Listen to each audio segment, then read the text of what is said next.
Glacier goes all the way back to the original Hitman Codename 47 game that we made in 2000. We have been steadily evolved over the years, and we did a major evolution of it back in 2012.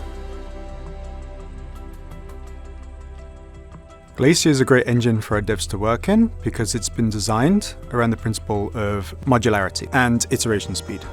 Basically, you can build a lot of mechanics and a lot of systems whilst the game is running. So it means that they can tune values, come up with ideas and things without having to start and stop the game quite a lot. So on my first day at I.O., I saw a level designer place a ladder in a level whilst Bond is animating and idling, and it blew my mind.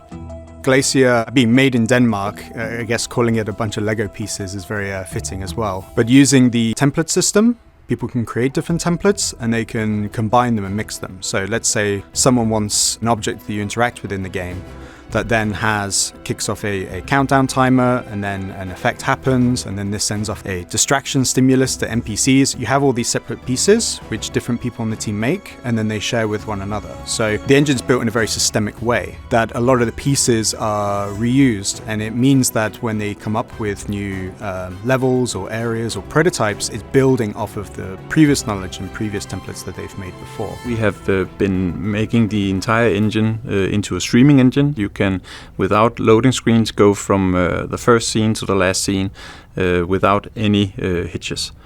All gameplay is also split into bricks, so everything can be streamed in at any point in time. Depending on the role, you have lots of other tools around Glacier that you use. So an environment artist would have 3D modeling and texturing tools, audio would have audio recording, editing tools.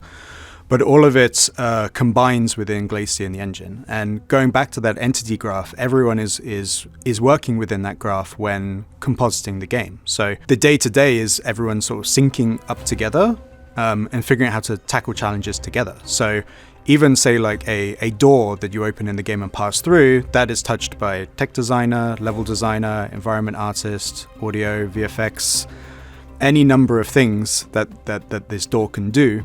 It's very common to see people working on the teams. They have an idea and it's there before lunchtime. There's already some kind of prototype or some kind of visualization of it. Maybe it doesn't look like the final piece, maybe it needs some refinement, but it's very rapid. For 007 First Light, we've had to go into a more cinematic approach and a much more action-driven game, which has given us a lot of challenges that we need to solve on the way.